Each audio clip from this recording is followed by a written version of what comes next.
అక్కడ పక్కనే ఉన్న కాంగ్రెస్ ప్రభుత్వం ఇవాళ కృష్ణను ఆపే ప్రయత్నం చేస్తుంటే పైనున్న రాహుల్ గాంధీ మాట్లాడాడు, ఇక్కడ ఉన్న రేవంత్ రెడ్డి మాట్లాడాడు. మళ్ళీ తిరిగి కొట్లాడేది మాట్లాడేది ఒకే ఒక్క నాయకుడు తెలంగాణ ప్రయోజనాల కోసం. ఎవరది? ఒక్క కేసీఆర్ గారు మాత్రమే.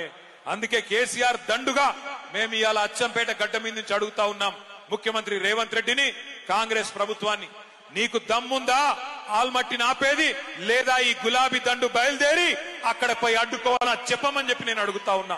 నీకు దమ్ముంటే, నీ ప్రభుత్వానికి తెగింపుంటే రాహుల్ గాంధీ దగ్గరికి పిలిపి కర్ణాటక ముఖ్యమంత్రిని, ఎట్లా కృష్ణా నదిని మా నల్లగొండకు, పాలమూరుకు, మా రంగారెడ్డికి కాకుండా చేస్తావు, ఎట్టి పరిస్థితుల్లో దీన్ని ఒప్పుకోం అని చెప్పి రాహుల్ గాంధీతో చెప్పి ఆల్మట్టి దగ్గర 70,000 కోట్లతోని వాళ్ళు ఏదైతే ఎత్తు పెంచే ప్రయత్నం చేస్తున్నారో దాన్ని వెంటనే ఆపేయి. ఆ దమ్ము నల్లమల పులికుందా? ఈయన నల్లమల పులేనా? నల్లమల పులే ఏంటిది మరి? ఇది పిల్లి కాదు, నక్క. నక్క, నల్లమల నక్క. ఎందుకంటే నేను చెప్తలేను ఈ మాట.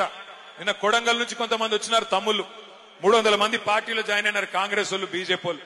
వాళ్ళు చెప్తున్నారు, అన్నా ఈ నక్క అచ్చంపేటకెళ్లి పారిపోయి మా కొడంగల్కి వచ్చింది, ఈసారి తరిమి కొడితే మరి కల్వకుర్తి పోతుందో అచ్చంపేట పోతుందో వాళ్ళకు కూడా చెప్పురా అని చెప్పినారు.